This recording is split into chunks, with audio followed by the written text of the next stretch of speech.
Hello, Patrick. It's so nice to have you on the show today. How are you doing? I'm doing great. It's great to be here, Elisha. Beautiful. And thank you so very much for being here. You see, I truly appreciate you. And you see, Patrick, oftentimes I love to thank my guest for two things. And I do this so often to the point where it has become my anthem. So, firstly, my man, I want to say thank you so very much for investing in yourself. You see, Patrick, you are on this show right now because you did invested in yourself. And oftentimes, my man, I love to make reference to the amazing mango tree. You see, Patrick, some couple of months back, I was on a particular road, and just by the roadside, there was this very tall, unattractive mango tree. And I use the word unattractive because the mango tree's got no mangoes on it, and the leaves were all, dry. So I just walked past it and I went my way. But you see, Patrick, just recently I was on that same road. And this time around, a lot's changed about the mango tree, you see. The mango tree caught my attention pretty good from a distance. And immediately I got the urge to move so close to it, of which I did, and it wowed me. Because now the mango tree's got a lot of mangoes on it, beautiful green leaves and healthy branches. And not just mangoes now, Patrick, I'm talking about ripe mangoes. It was such a lovely experience that day, I tell you. Here is my point. Sorry. The fact that you dedicated your time, energy, and resources to becoming the amazing Patrick that you are today, that alone has made it impossible for me to skip you.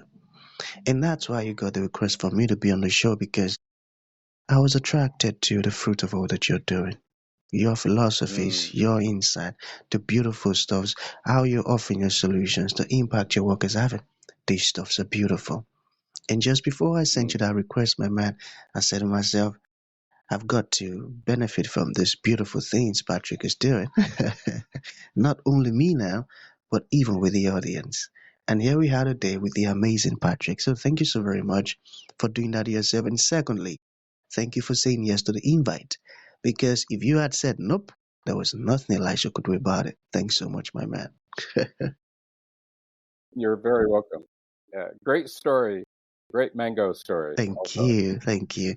So let's get started, my man. You see, I'm quite excited to have you on the show today, Patrick, for two reasons. Firstly, my interest in knowledge seeking. I believe in order for one to transition from a terrible situation to that of a beautiful one, Patrick, I believe it takes the application of knowledge, quality information. And you see, my man, ever since I realized that light in the Hebrew means knowledge and darkness ignorance, I've been so keen to knowledge seeking. Why? Because I do not want to remain in the dark. So that's going to make our conversation today very dear to my heart. And not only me now, but also to the audience. You see, I'm quite excited to have you on the show for the sake of the audience as well, because we live in a world where information is as abundant as grains of sand. We've got lots of information flying out there. So these folks trust me for quality, eye-opening, and very important information, of which I am totally Mm. convinced, my man, that our conversation is going to be insightful and impactful. So for that reason, Patrick, let's get started with your introduction. Talk to us about your personal or your professional journey, because right now we are so curious. We want to know how Patrick got here. Then afterwards, I've gotten some beautiful questions for you. Okay, Patrick, my man, over to you. Super. Thank you. Uh, I I think that there's an important part of the distinction between information and knowledge that we we are inundated with tremendous amounts of information and data, and it's up to us to filter that out to find out what is knowledge and useful and raises us to a higher level, and what kind of information is not useful. those are very important distinctions and judgments to have for us as we uh, step through our life process. And my life process started in Omaha, Nebraska, and I grew up on a small. We called it a farm. My dad had a day job also as a laborer, but we had hogs and steers. Sometimes we had chickens. Dad would bring home every once in a while. A goat would show up, or a sheep, or something. So it was a variety, but we always had hogs. So I grew up on a hog farm, essentially. So I was used to that lifestyle of farming, of planting, harvesting. We would bale hay for neighbors uh, and put up hay and harvest corn. So that was a big part of my growing up, and taking care of the hogs. That was, I had chores to do in that world uh, at home. But I also started to be very interested in drawing when I was very small, and painting in watercolors. And then when I got to school, I kept that up.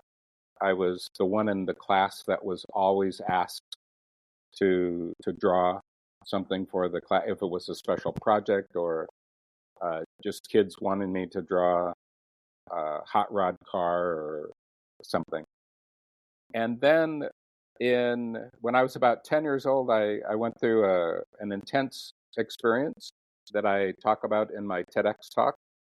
And after that experience, I really started to teach myself to draw. My interest just went skyrocketed, of trying to figure out how to draw, how to make an apple look like an apple using just a pencil on a piece of paper. And then when I was about 14, 15, I started to teach myself how to paint. And and also during those years, I took a few art classes in school, and then I eventually majored in painting, in received a BFA in uh, in painting from the University of Nebraska at Lincoln. And then after that, I had many part-time jobs, a lot of them in the school system. So I even drove school buses for a few years. I worked in the classroom as a teacher's aide. Eventually I did artist in residency programs and visiting artist programs. And then about maybe 30 plus years ago, I didn't I stopped having part-time jobs and was only an artist. And then 25 years ago, my I well 26 years ago, I met who would become my wife, and then we got married 25 years ago this year, and we started a nonprofit. And that nonprofit is focused on arts education, investigative journalism, and healing. So it has many parts, and we have been doing teachings and research and work with folks ever since then. And also, I've been in galleries 20 years ago for a little while, but I found that it was more in my interest to represent myself. So I'm a self-represented artist. I've been doing that for almost 20 years now, and that is the little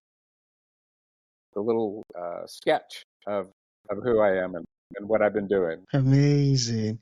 And you see, folks who are into drawing, I find you guys very incredibly intelligent because of your level of creativity. I tell you, it's amazing. Mm. So I'm going to pick the first question from there. All right.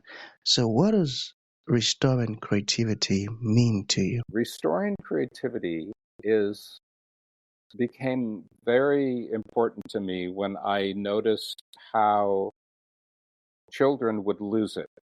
They would stop engaging with whatever type of creativity that was most natural to them, which doesn't mean only drawing or only music or only playing with blocks or playing pretend. It it's about how children move away from it. That it was very curious for me when I was working with kids a lot to see how sometimes suddenly children would stop being as creative as they were before.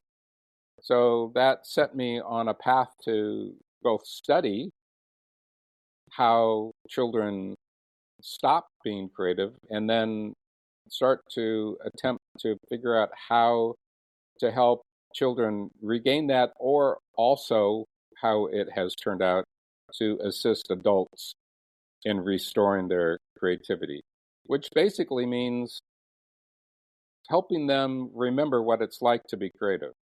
All of us have that creativity inside of us. When we're children, we play all the time. That's what we do. We get up and we play. That and it's actually how children learn, through their play, through their imagination and their creativity. So it is helping adults restore that creativity, but then that will also assist them how to learn new things more easily. Wow. Now I get it. And there is someone I've got to send this conversation to because the person used to, draw so beautifully before, but now he finds it difficult to draw that, Mm, yeah, that way again. And I mm. can really relate to what you said. So I'm going to send this podcast to that person, and I believe it's going to help the person. So let's talk about practice. All right. How important is practice in developing creativity? Yeah, practice is super important. And I look at practice in two ways. So there is a kind of practice that we find ourselves doing a lot, and I call those kinds of practices practice with a lowercase p.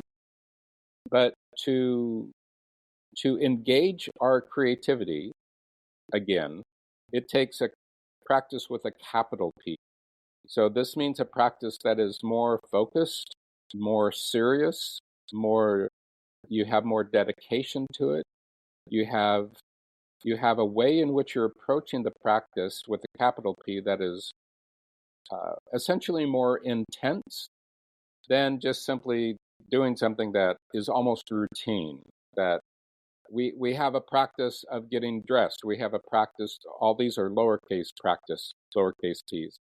We have a practice driving to work or walking to work. We have a practice of getting groceries. That these practices are almost the same each time, but they're obviously a little bit different.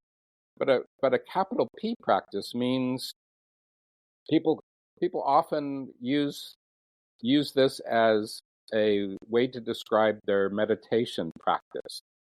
So that's with a capital P. It's something that they do every single day, ideally. I've in my life, sometimes I've had a meditative practice. I don't necessarily have one every day now, but I do take time out of my day for a meditative process. But I do have a practice with a capital P of journaling. So every day I have a journal that I I practice writing in. And it's not that I'm not practicing writing, I'm practicing expressing. I'm practicing having a space where I can put down my thoughts, my feelings, some of the things that my goals, things that I have done, memories that come up that, oh wow, that's a really good memory that I have that will help me with this new project or help me on the project that I'm working on. I review the projects that I'm working on. I write about doing podcasts. I'll say tomorrow morning when I journal, I'll say, "Oh my gosh, Elisha, that was an amazing podcast. I enjoyed how focused he was and how sincere he was, how positive he was, how supportive he was, how interested he was, how curious he was. So I'll note those things, and that will help me both understand what we were doing here, but then it helps me apply that to maybe my next podcast that I'm invited onto, or that might help me engage with working with someone about their creativity, that I can refer them to this podcast because you asked a particular question or you told the mango story, and that might be something that will be fabulous for this person to hear.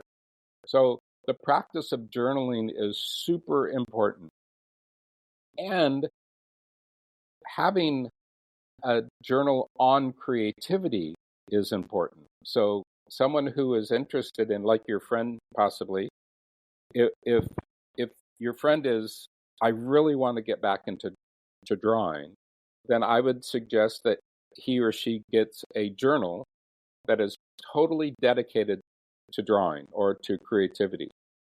And ideally, again, if they write in it every day with the mindset and the sense in their self, in their body, in their mind, in their heart, I'm going to nurture my creativity and write about that. Write about how whatever comes up about doing creative work, restoring their creativity. So a person who, when I work with people, I highly suggest that they journal in general, have a special journal that they work in. But if they're working, let's say they're working on a project to design a new widget, then have a journal just only for that widget project, right? If they want to explore creativity, have a journal for creativity. It focuses our mind and our thinking and our heart in a space where we can begin to receive inspiration. Does that make A sense? whole lot, my man, a whole lot. And you just informed my perspective in that area. Thank you so very much. I got that. So let us talk about innovation, okay? Just 2 more to go. How would you define innovation? Yeah, these are they're tricky. Defining innovation is tricky. Defining creativity is tricky. Defining love, tricky. We know these things in our hearts when they're happening. You know, we know love. We know when we love someone because we feel it in our heart.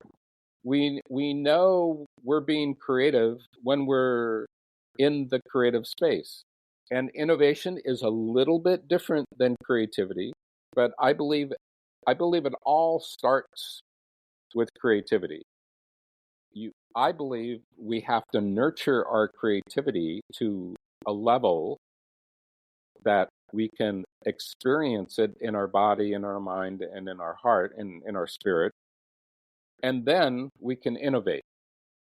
Trying to innovate first is backwards.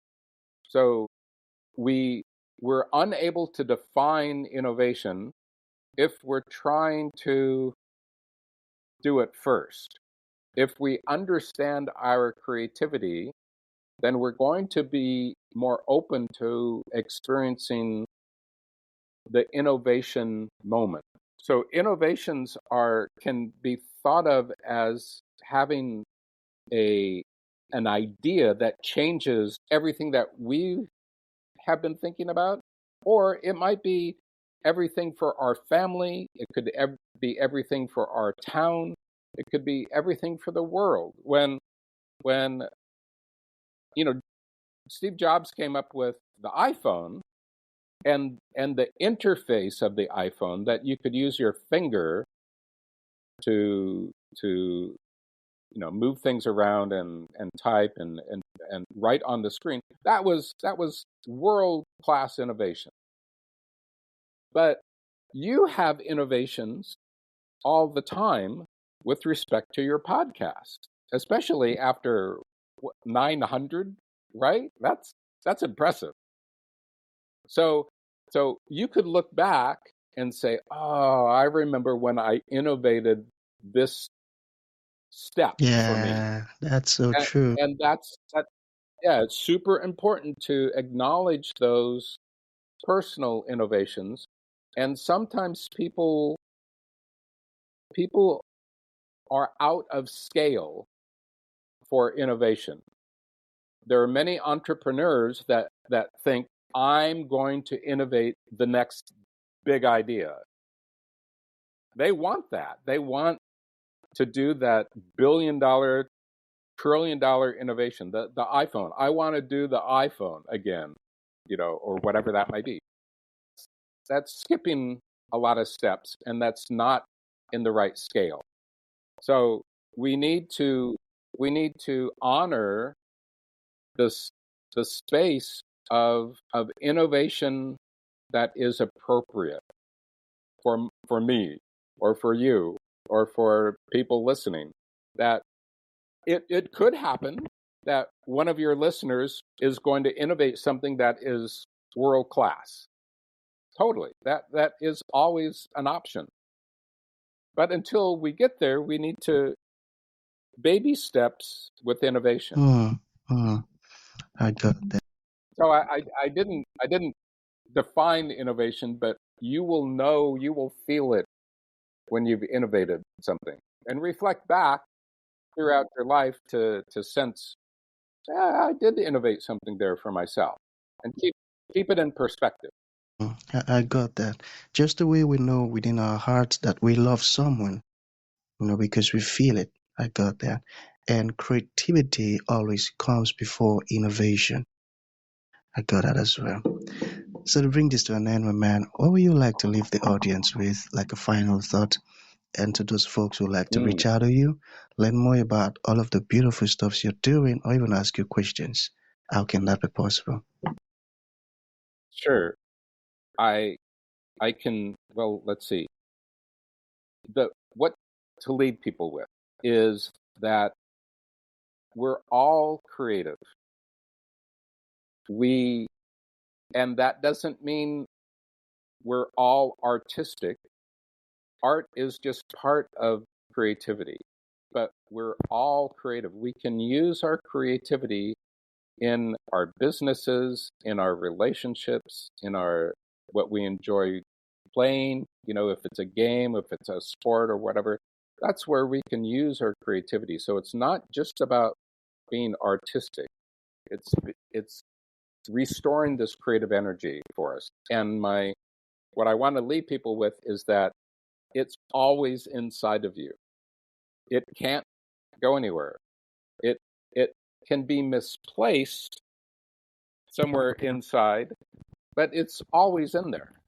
Just like when we were children, we were always playing. We always had it, and it is still there. So that's what I want to leave folks with.